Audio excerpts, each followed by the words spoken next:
نحمده ونصلي على رسوله الكريم اما بعد اعوذ بالله من الشیطان الرجیم ولا تشركوا به شيئا وبالوالدين احسانا۔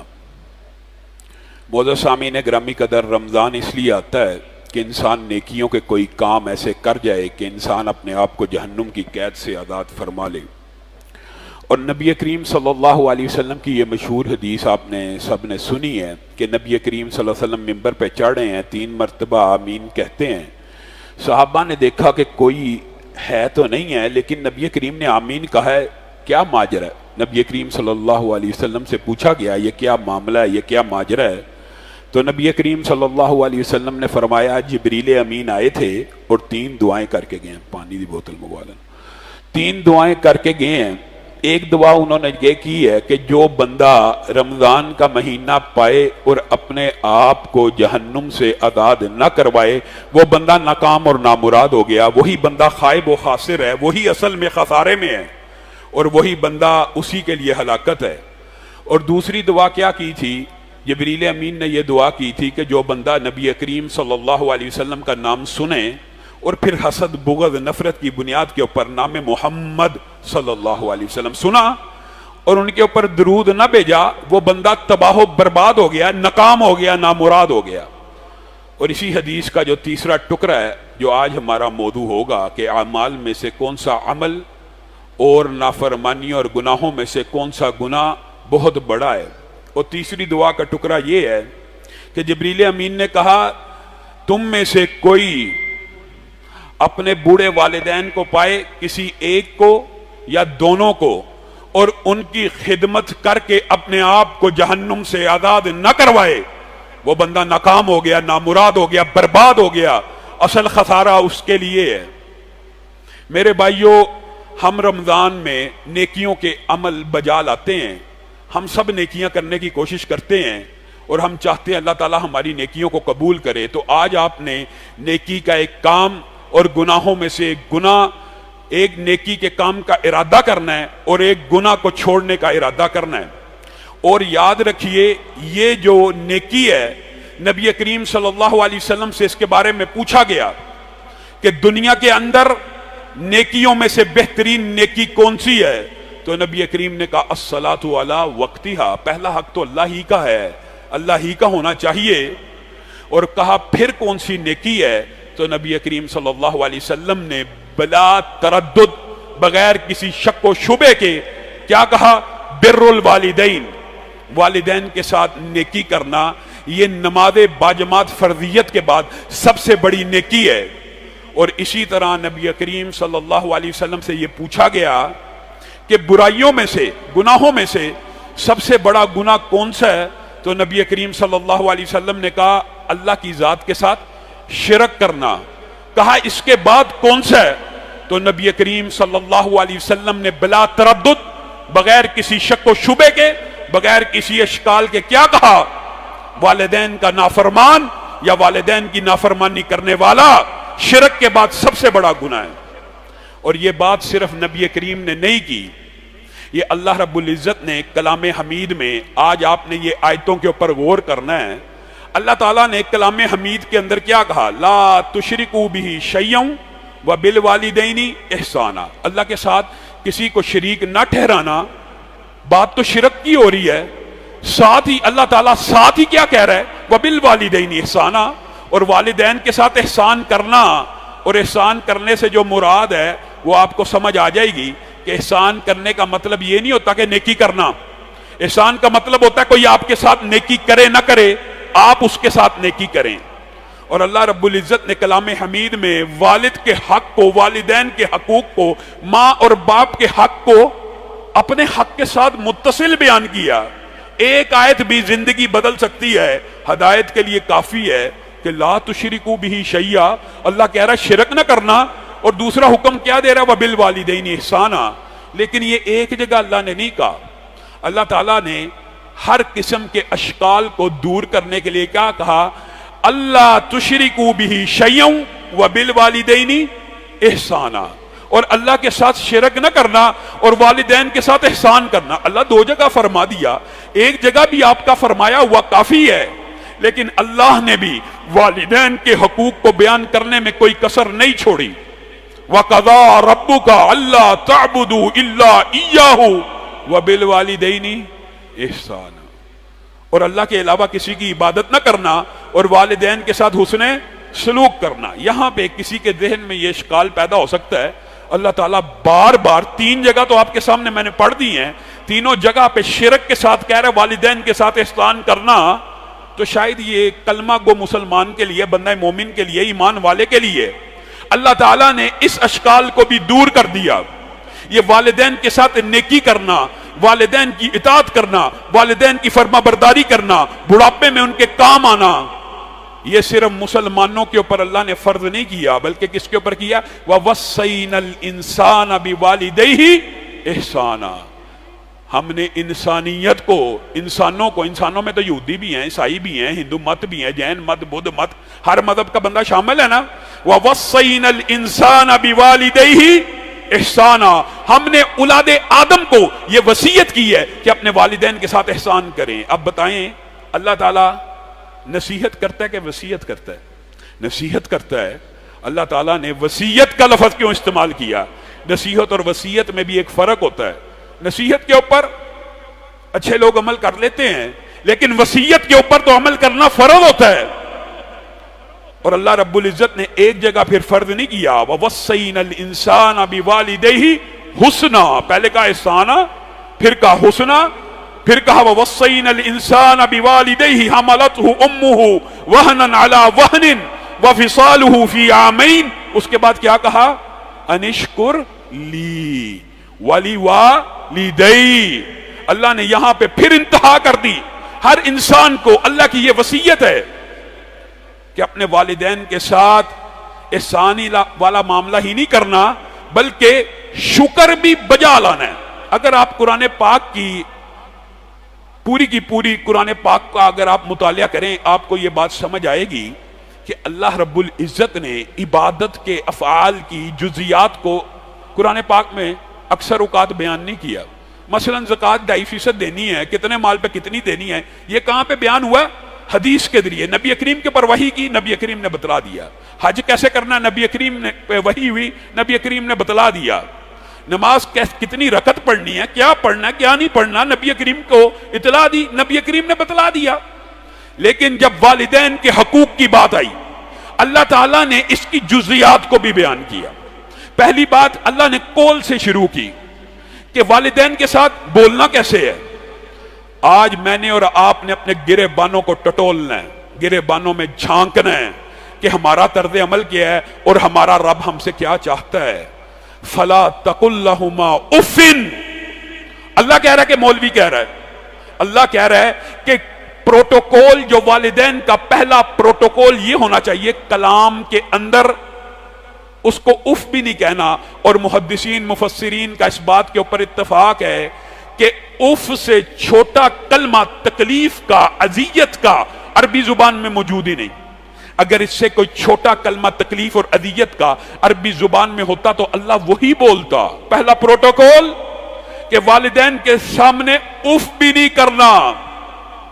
وَقُلْ لَهُمَا قَوْلًا كَرِيمًا. صرف یہ نہیں کہ کیمبرج کے سکولوں میں کیمبرج کے نصاب پڑھ کے، آکسفورڈ کے نصاب پڑھ کے، بکن ہاؤس، LGS گرامر کے سکولوں میں داخلہ لے کر اپنے بچوں کی تربیت کا خود جنازہ نکال کر کیا پڑھایا جاتا ہے؟ وہ تمہارے والدین ذرا پرانے دور کے ہیں، ان کو کیا پتا، ان کو کیا خبر. آج ہمارے بچے ان سکولوں سے پڑھ کے آتے ہیں اور آتے ساتھ سب سے پہلا جملہ کیا بولتے ہیں؟ ماما جان آپ کو کیا پتا، بابا جان آپ کو کیا پتا، امی جان آپ کو کیا پتا، ابو جان آپ کو کیا پتا. آپ کا دور اور تھا، آج کا دور اور ہے. کیا یہ کلمہ اف سے بڑا ہے کہ چھوٹا ہے؟ یہ کلمہ تو بڑا طویل ہے، یہ کلمہ تو بڑا لمبا ہے. اللہ تو کہہ رہا ہے فلا تقل لهما اف. والدین کے سامنے اف نہیں کرنی. تو گھر میں آ کے کہتا ہے بابا آپ کو کیا پتا ہے، ماما آپ کو کیا پتا ہے. بیٹیاں بھی آ کے یہ کہتی ہیں، بیٹے بھی آ کے یہ کہتے ہیں. وہ باپ جس نے تجھے پالا پوسا، وہ ماں جس نے تجھے پالا پوسا اور بچپن میں کیا کیا تکلیفیں اور اذیتیں نہیں سہی. درد بیٹے کو ہوتی ہے، بخار بیٹے کو ہوتا ہے، بخار بچی کو ہوتا ہے. روتی کون ہے؟ ماں. گر بچہ جاتا ہے، کلیجہ حلق میں باپ کا آتا ہے، چوٹ بیٹے کو لگتی ہے، خون باپ کا خشک ہو جاتا ہے. اس باپ کو تو گھر آ کے کہتا ہے آپ کو کیا پتا؟ اس ماں کو تو گھر میں آ کے کہتی ہے آپ کو کیا پتا ماما؟ ٹیچر نے یہ کہا ہے، ٹیچر نے ہمیں یہ سبق پڑھایا کہ ماں باپ کے سامنے کھڑے ہو جب بدتمیزی شروع کر دو. وَقُلْ لَهُمَا قَوْلًا كَرِيمًا. پہلی بات اف بھی نہیں کہنا، جب بھی کہنا ہے قول کریم کہنا ہے، نرم کہنا ہے. قول کریم آپ بتائیں، اللہ کہہ رہا ہے قول کریم ہونا چاہیے، اتنا نرم انداز ہونا چاہیے، اف نہ نکلے. والد جو بات کہے، والدہ جو بات کہے، اس کے سامنے قول نرم ہونا چاہیے، کریم ہونا چاہیے. اور اسی پر بس ہے. یہ بات آپ کے سامنے رکھ رہا ہوں. اللہ تعالیٰ نے ایک تو کلام کے پروٹوکولز والدین کے قرآن پاک میں خود بیان کر دیے، باقی عبادات کی جزیات تو حدیث سے ملی. والدین کے تو کلام کے پروٹوکول بھی قرآن میں ہیں، اور صرف کلام کے پروٹوکول نہیں ہیں. والدین کے سامنے کھڑا کیسے ہونا ہے، والدین کے سامنے آنا کیسے ہے، والدین کے سامنے پوسٹر کیا ہونا چاہیے، والدین کے سامنے گردن اٹھی ہو، سینہ تنا ہو، درستگی ہو، تلہی ہو، اور اکڑ اکڑ کے ماں باپ کے سامنے کھڑا ہو. نہیں ماما میں جا رہا ہوں، میں نے نہیں یہ کرنا، نہیں بابا بس بات ختم. وَاخْفِضْ لَهُمَا جَنَاحَ الذُّلِّ مِنَ الرَّحْمَةِ. ماں باپ کے سامنے کھڑے ہونے کا بھی پروٹوکول اللہ نے کلام حمید میں نازل فرمایا ہے. کیا پروٹوکول ہونا چاہیے؟ وَاخْفِضْ لَهُمَا جَنَاحَ الذُّلِّ. کندھے بھی چوڑے نہ ہوں، کندھے بھی جھکے ہوئے ہوں، اور ان کندھوں سے نہیں پورے جسم سے رحمت ٹپک رہی ہو، عاجزی ٹپک رہی ہو. تو اپنے باپ کے سامنے چہرہ بھی اٹھا لیتا ہے، منہ بھی اٹھا لیتا ہے، سینہ بھی چوڑا کر لیتا ہے، کندھوں کو بھی کھڑا کر دیتا ہے.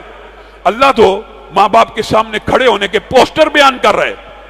یہاں پہ کسی کے ذہن میں یہ بات آ سکتی ہے کہ شاید یہ مومن والدہ کے لیے ہے، مومن باپ کے لیے ہے. وہ میرا باپ تو نماز نہیں پڑھتا، میرا باپ تو مسجد نہیں جاتا، میری والدہ عبادت میں کمی کوتاہی کرتی ہے. یہ وہم شیطان ڈالتا ہے بچوں کے دماغ میں. یہ وسوسہ بھی آپ کے دماغ میں آ سکتا ہے. اللہ تعالیٰ نے اس وسوسے کو بھی قرآن پاک میں دور کر دیا. اگر تیرے والدین تجھے شرک کرنے کے اوپر مجبور کریں، اللہ کی نافرمانی کے اوپر مجبور کریں، تو تو نے ان کی یہ بات نہیں ماننی. لیکن یہ بات نہ ماننے سے کسی کے دماغ میں یہ اشکال آ سکتا تھا کہ اب والد کے خلاف ہو جانا ہے، اب والدہ کے خلاف ہو جانا ہے. وَصَاحِبْهُمَا فِي الدُّنْيَا مَعْرُوفًا. یہ بات تو نہیں ماننی، لیکن دنیا اگر گزارنی ہے ان کے تابع فرمانوں کے گزارنی ہے، ان کے سامنے فرما برداری کرتے ہوئے گزارنی ہے. جو شرک کا حکم دے، گناہ کا حکم دے، صرف وہ نہیں ماننا. حضرت اسماء نے رسول اللہ سے پوچھ لیا، ابھی ان کی والدہ مسلمان نہیں تھی ہوئی صلح حدیبیہ کے موقع پہ، کہ میری والدہ آ رہی ہے، مشرکہ ہیں، کیا کروں؟ نبی کریم نے کہا تعظیم کر، عزت کر، احترام کر، ان کے ساتھ نیکی کا معاملہ کر. مشرک والدہ. اور جو قرآن کے طالب علم ہیں وہ یہ بات جانتے ہیں. حضرت ابراہیم نے کلام حمید میں ایک مقام کے اوپر اپنے باپ کو 4 مرتبہ مخاطب کیا ہے. باپ کون ہے؟ آزر. باپ بت گر ہے، باپ شرک کی تبلیغ کرنے والا، بت بناتا ہے، بت گر ہے. اور بیٹا ابراہیم توحید پرست ہے، موحد ہے. وہ بیٹا اپنے باپ سے کس طرح خطاب کر رہا ہے؟ ایک ہی مقام کے اوپر 4 جگہ کے اوپر ایک لفظ بولا ہے. عربی زبان جاننے والے ہی اس کا ترجمہ جانتے ہیں. اب اس کا کیا ترجمہ کیا جائے؟ یا ابتی، یا ابتی، یا ابتی. 4 جگہ یہ لفظ کا ہے. اور اگر اردو میں اس کا ترجمہ کرنے کی کوشش کی جائے تو اس کا مطلب پتہ کیا بنتا ہے؟ اے میرے محبوب بابا، اے میری جان سے پیارے باپ، اے میرے قابل صد احترام باپ، اے میرے باپ. کون باپ؟ آذر. کون بیٹا؟ توحید پسند، توحید پرست ایک امت.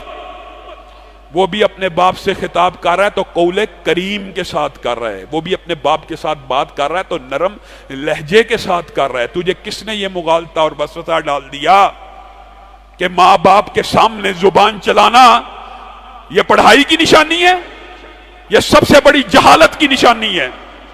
نبی کریم صلی اللہ علیہ وسلم کے پاس ایک صحابی آ گئے اور آ کے کہنے لگے اے اللہ کے رسول بہت بڑا گناہ ہو گیا ہے، بہت بڑا گناہ ہو گیا ہے، بہت بڑا گناہ ہو گیا، بار بار کہی جائیں اللہ کے رسول بہت بڑا گناہ ہو گیا، توبہ کرنا چاہتا ہوں۔ محمد الرسول اللہ صلی اللہ علیہ وسلم نے جو پہلا سوال پوچھا وہ کیا ہے؟ کیا تیری والدہ ہے؟ اس سوال سے پتہ چلتا ہے کہ نبی کریم یہ چاہتے تھے کہ اس کی والدہ کے بارے میں اس کو نصیحت کریں۔ اس نے کہا نہیں میری والدہ تو نہیں ہے، تو نبی کریم صلی اللہ علیہ وسلم نے کہا کیا تیری خالہ ہے؟ جی ہاں میری خالہ ہے۔ نبی کریم نے کہا تو چاہتا ہے کہ رب تیرے گناہوں کو معاف کر دے؟ جی میں چاہتا ہوں رب میرے گناہوں کو معاف کر دے۔ پھر جا اپنی زندگی اپنی خالہ کی خدمت میں لگا دے، رب تیرے ہر گناہ کو معاف کر دے گا۔ اگر خالہ کی خدمت کرنے سے گناہ معاف ہوتے ہیں تو والدہ کی خدمت کرنے سے معاف نہیں ہوتے؟ اگر مشرکہ والدہ ہو، نبی کریم اس کے احترام کا اسما کو کہہ رہے ہیں، تو وہ والدہ جو سجدوں میں سبحان ربی الاعلی سبحان ربی العظیم پڑھتی ہے رکوع میں، اس کی خدمت کے اوپر اجر و ثواب کیا ہوگا؟ معاویہ بن جہمہ رسول اللہ صلی اللہ علیہ وسلم کی بارگاہ میں پیش ہو گئے اور آ کے کہنے لگے اے اللہ کے رسول میں بھی جہاد کرنا چاہتا ہوں، میرا بھی دل ہے اللہ کے لیے لڑوں، یا اللہ پتر ہے پڑھی، میرا بھی دل ہے کہ میں جہاد کروں، میرا بھی دل ہے میں اللہ کے راستے میں لڑوں۔ نبی کریم صلی اللہ علیہ وسلم نے کہا کیا تیری والدہ زندہ ہے؟ جی ہاں میری والدہ زندہ ہے۔ تو نبی کریم صلی اللہ علیہ وسلم نے فرمایا جو آپ نے مشہور حدیث سنی بھی ہوئی ہے فَإِنَّ الْجَنَّةَ عِنْدَ رِجْلِهَا، جا اپنی والدہ کی خدمت شروع کر دے، جنت تو اس کے پاؤں کے قریب ہے۔ اور دوسری روایت کے الفاظ کیا ہیں؟ تیرے والدین زندہ ہیں؟ جی ہاں زندہ ہیں۔ فَإِنَّ الْجَنَّةَ، یہ بھی خام ہاں ہمارے معاشرے میں عجیب پراپوگنڈا ہے، جنت کس کے پاؤں کے نیچے ہے؟ والدہ کے، والد کے نیچے نہیں ہے۔ یہ کس نے آپ کو وسوسہ ڈالا؟ اس حدیث کے الفاظ ہیں فَإِنَّ الْجَنَّةَ تَحْتَ أَرْجُلِهِمَا، جنت والدین کے قدموں کے نیچے ہے۔ باپ بھی جنت کا ایک اوسط درجے کا دروازہ ہے، اور ایک درمیانہ دروازہ جو جنت میں ہے وہ والد ہے۔ تیری مرضی ہے اس دروازے سے جنت میں داخل ہو جا، تیری مرضی ہے اس دروازے کو توڑ ڈال، تیری مرضی ہے۔ یہ انسان نے اپنے گریبان میں خود جھانکنا ہے۔ افسوس ہے والدہ کے احترام کے اوپر تو بات ہوتی ہے، لیکن والد کے احترام کے اوپر زیادہ توجہ نہیں دی جاتی۔ والد کا ماں بھی اتنی توجہ نہیں کرتی آج کل کی، اپنا احترام کے لیے تو توجہ کرتی ہے، علماء سے مسئلے پوچھتی ہے، لیکن والد کی بے احترامی اور بے توقیری کی اس کو بھی پرواہ نہیں ہوتی۔ نبی کریم صلی اللہ علیہ وسلم نے کہا دونوں کے پاؤں کے نیچے جنت ہے، والد جنت کا ایک دروازہ ہے، تیرا دل ہے توڑنا چاہتا ہے توڑ دے، اس سے داخل ہونا چاہتا ہے ہو جایا۔ اور نبی کریم صلی اللہ علیہ وسلم نے یہ اب بات آئی ہے، کئی باتیں دماغ میں آ جاتی ہیں لیکن کہنے سے بندہ رک جاتا ہے۔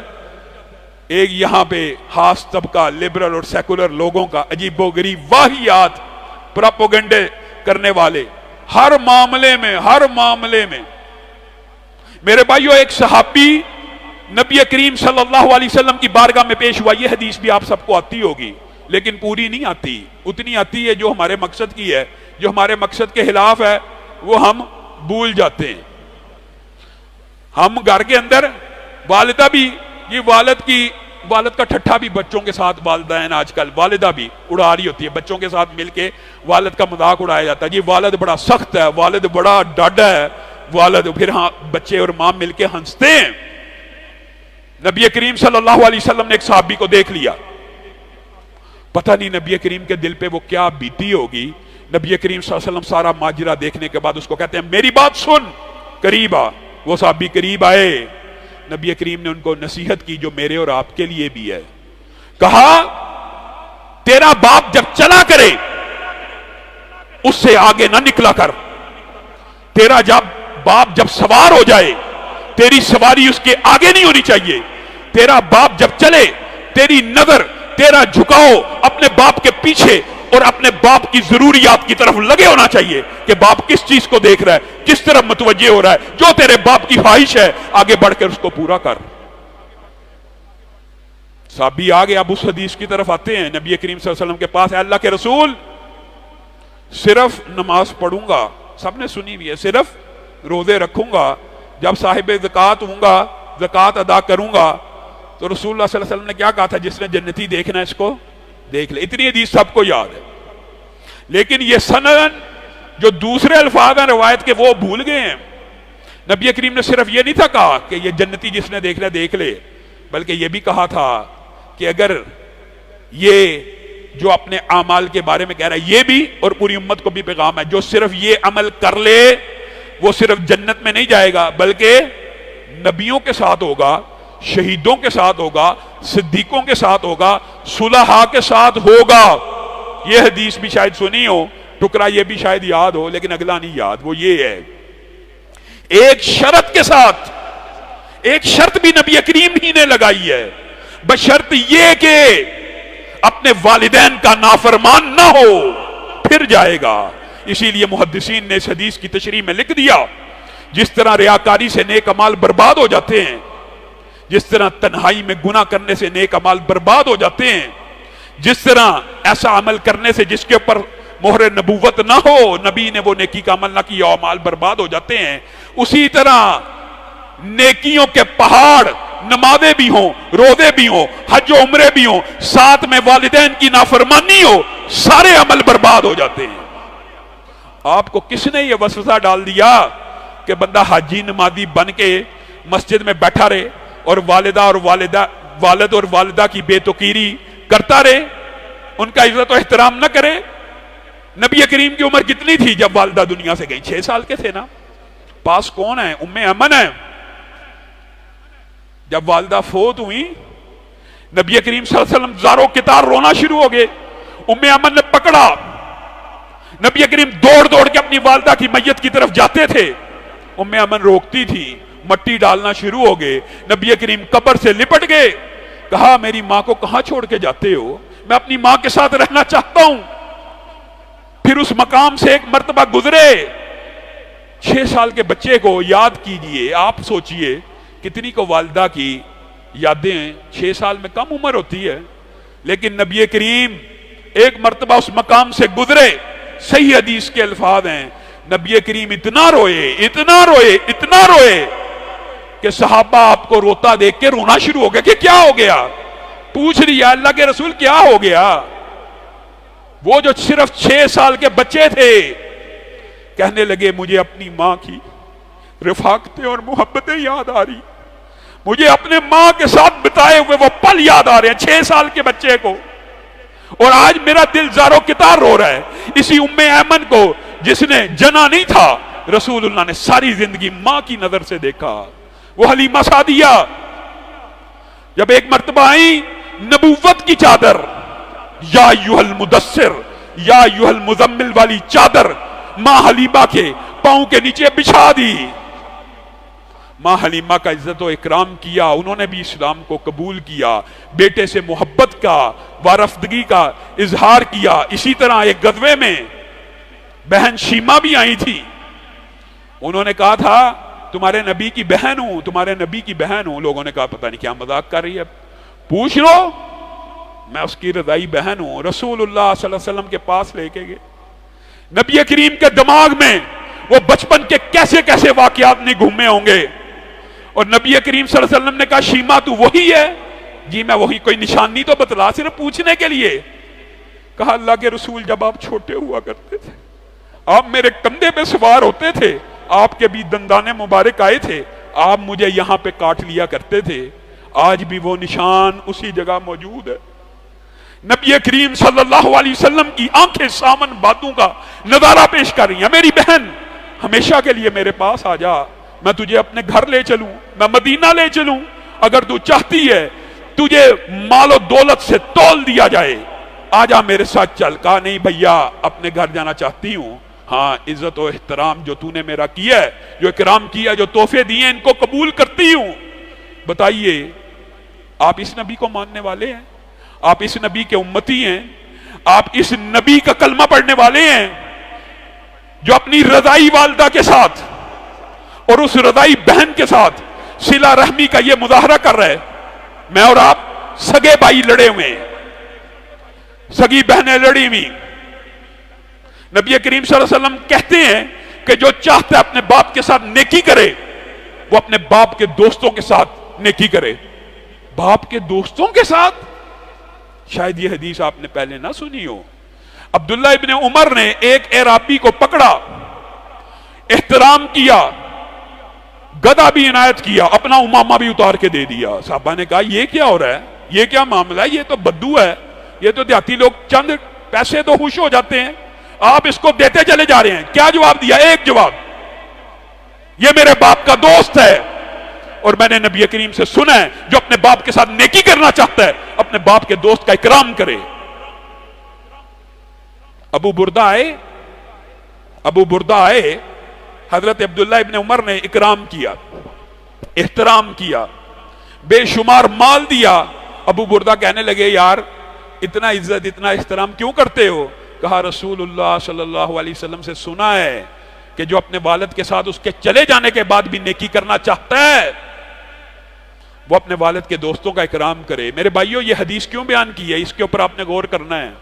اگر والد کے دوستوں کے اکرام کے اوپر نبی کریم کی طرف سے اجر کا وعدہ ہے تو والد کے بھائی کے اکرام کے اوپر، والد کی بہن کے اکرام کے اوپر، والدہ کی بہن والدہ کے بھائی کے اکرام کے اوپر کوئی اجر نہیں. لڑے ہوئے ہیں، شریکے بنائے ہوئے ہیں، چاچے کے ساتھ یہ لڑائی ہے، تائے کے ساتھ یہ شریک ہے، ماموں کے ساتھ یہ معاملہ ہے، خالہ کے ساتھ یہ مسئلہ ہے. یہ اسلام نہیں ہے، یہ ہمارا کلچر نہیں ہے. ہم کس کلچر کے اندر آ گئے؟ بیڑا گرک ہو گیا. تہذیب یہ ہمارا مشرق کا کلچر بھی نہیں تھا. وہ والد وہ والدہ جس نے تجھے اور مجھے ہر ایک کو جتنے بیٹھے ہیں جب بچپن میں طہارت کی ضرورت پڑی اس نے کوئی ٹائم دیکھا؟ ایک ایک دن کے اندر تو 3 4 5 دفعہ گندا ہوا، تیری والدہ نے بغیر تیرے پہ احسان جتلائے تجھے دھو دیا، تیرے والد نے دن رات محنت مزدوری کر کے تجھے پالا. آج تو اتنا بدبخت ہو گیا ہے. ابو کی عمر جی 60 70 برس ہے، ماں کی عمر 60 70 برس ہو گئی ہے. ان کے ساتھ بیٹا بیٹھ جاؤ، ان کے ساتھ یہ ٹائم ٹیبل اور شیڈول بنایا ہوا ہے. کیا ابو جان امی جان رات 11 بجے معاذ اللہ رات 12 بجے مجھے آواز دے دینا، اس وقت میں آپ کو طہارت کروا دوں گا، وضو کروا دوں گا، اس کے بعد آپ نے مجھے آواز نہیں دینی، میں اپنے بیوی بچوں کے پاس چلا جاؤں گا. یہ بدبختی کی انتہا ہے. وہ والدہ اور والد پھر پوری رات بستر کے اوپر کس کرب اور اذیت سے گزرتے ہوں گے.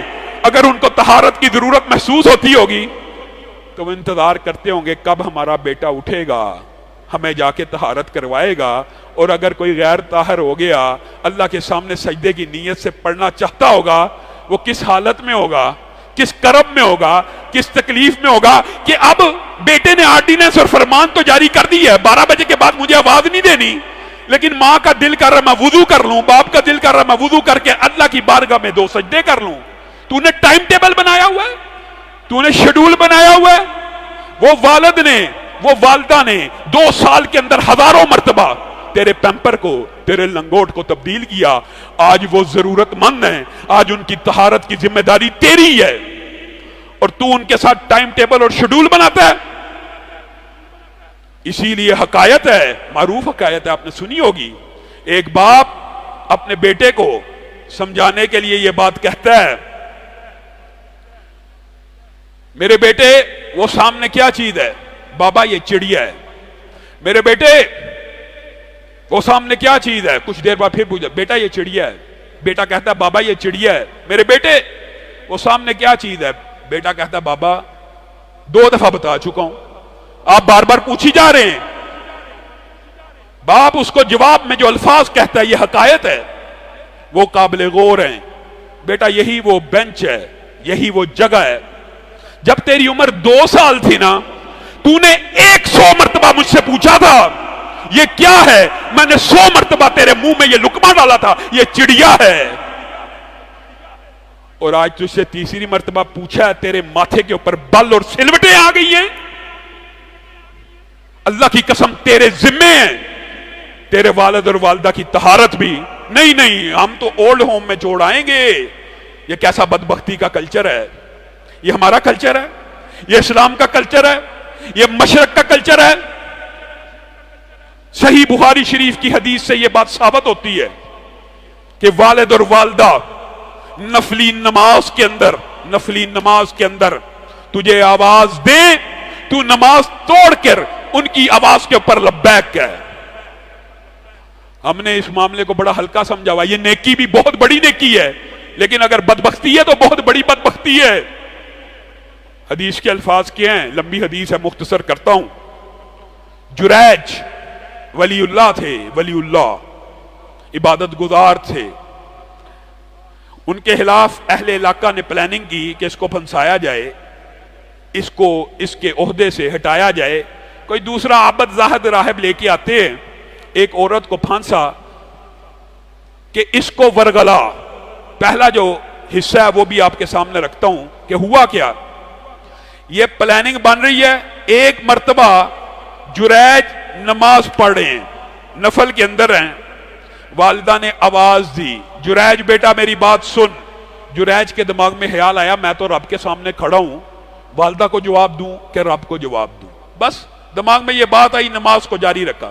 دوسرے دن پھر یہی معاملہ ہوا، نماز نفل کے اندر موجود ہیں، والدہ نے آواز دی، خیال آیا کہ والدہ کی بات تو بعد میں سن لوں گا، بھاگ دوڑ کے اللہ کے سامنے کھڑا ہوں، نماز نہ توڑی۔ والدہ کے منہ سے ایک جملہ نکل گیا، صرف ایک جملہ، جریج تجھے اس وقت تک موت نہ آئے جب تک تو کسی بدکار عورت کے منہ نہ لگے۔ صرف یہ جملہ نکلا۔ اپنے والدین کی عزت کیا کرو، احترام کیا کرو، ڈرا کرو۔ جس طرح والد کی دعا 7 آسمان کو چیرتی ہوئی عرش پہ جاتی ہے، اسی طرح والد اور والدہ کے منہ سے نکلے ہوئے الفاظ انسان کا کئی مرتبہ بیڑا غرق کر دیتے ہیں۔ اب یہ بات تو منہ سے نکل گئی، اب جریج کے خلاف پلاننگ ہو رہی ہے کہ اس کو پھنسایا جائے۔ عورت کو پیسے دیے، عورت نے جریج کو ورگلانے کی کوشش کی، وہ نہ ورگلائے گئے، ولی اللہ تھے۔ اس عورت نے باہر کسی چرواہے کے ساتھ منہ کالا کیا اور 9 ماہ بعد بچہ اٹھا کے لے آئی اور محلے داروں کو کہنے لگی یہ جریج کا بیٹا ہے، جریج نے میرے ساتھ منہ کالا کیا تھا۔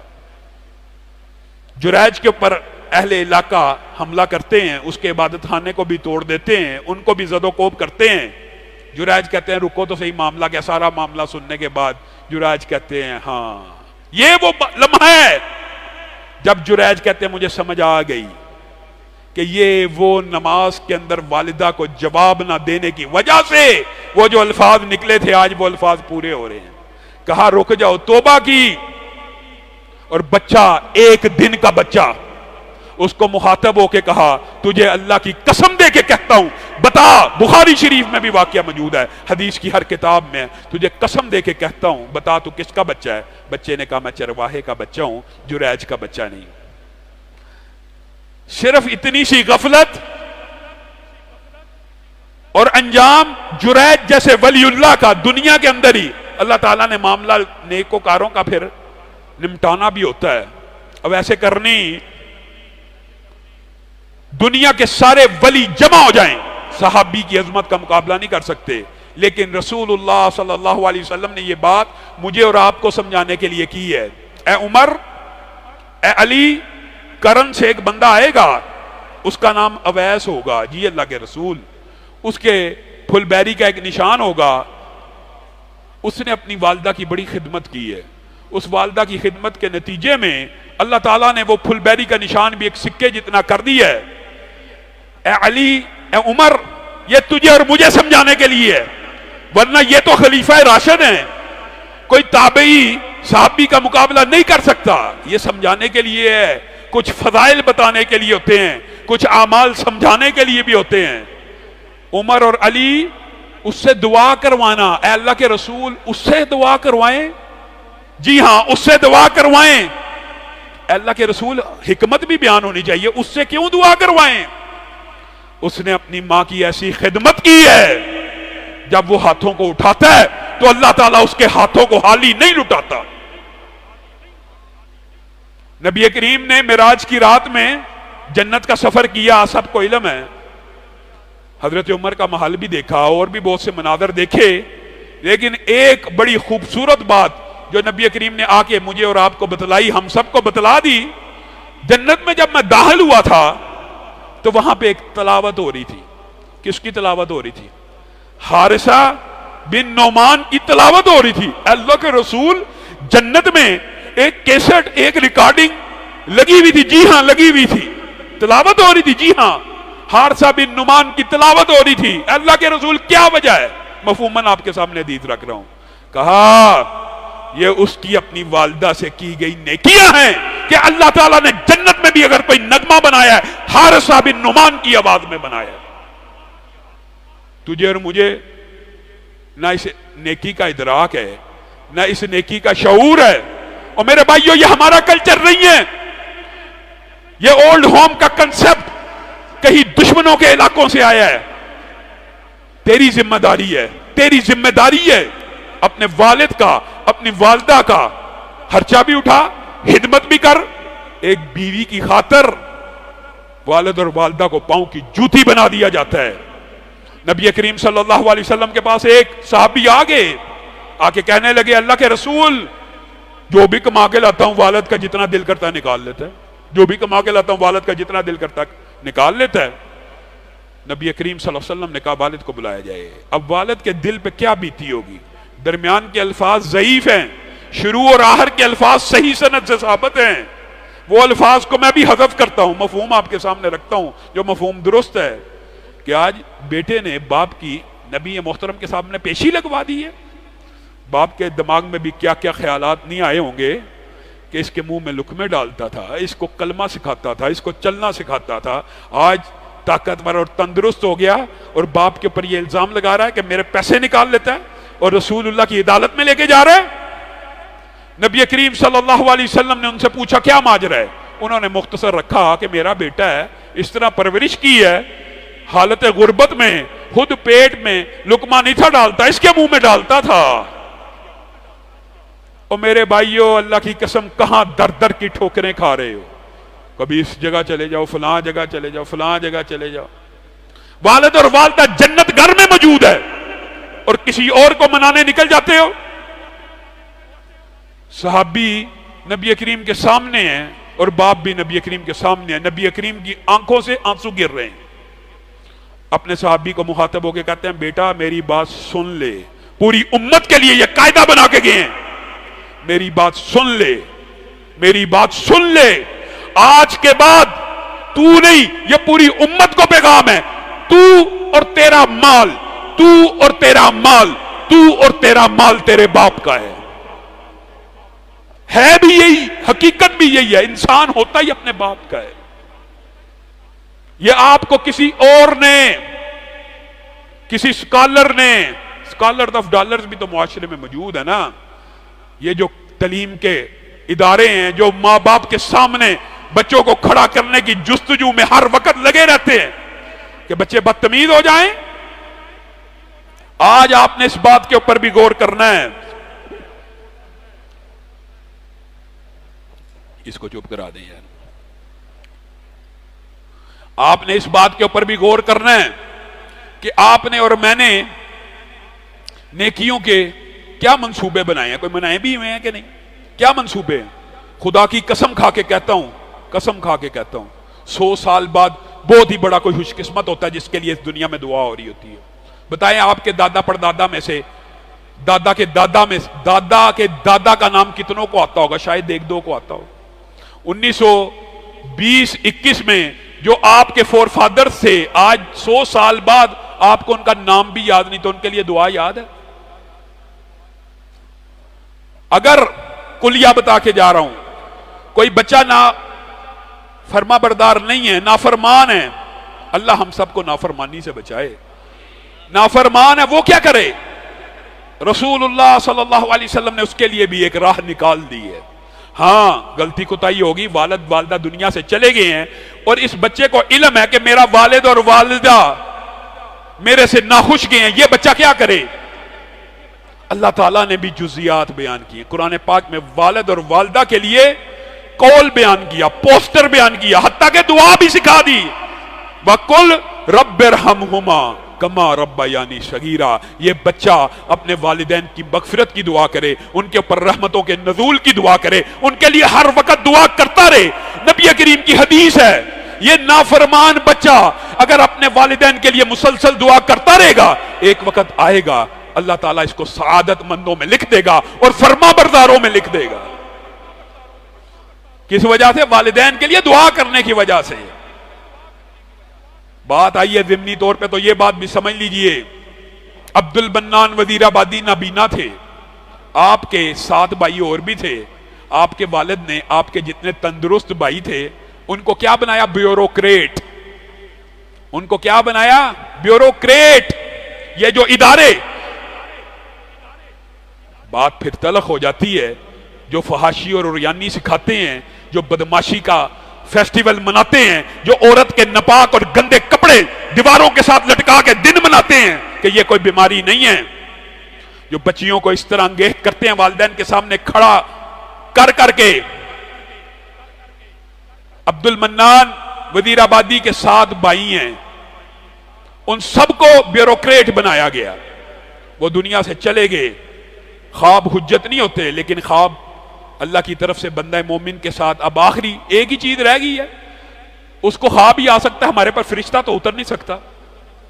ان کی والدہ کو خواب آئی، عبد المنان وزیر آبادی کی والدہ کو، کہ ان کے خامند فوتگی کے بعد ان کے خواب میں آئے ہیں اور آ کے کہتے ہیں، اے میری زوجہ، جن کے لیے دنیا میں سٹرگل اور محنت کی تھی، جن کے لیے ساری زندگی تگ و دو کی تھی، جن کو بیوروکریٹ اور اعلیٰ افسر بنایا تھا، آج قبر میں پڑا ہوں، آج تک ان کی طرف سے کوئی ٹھنڈی ہوا نہیں آئی، لیکن ہر روز رات کو ایک عجیب معاملہ ہو جاتا ہے، ایک عجیب معاملہ ہوتا ہے۔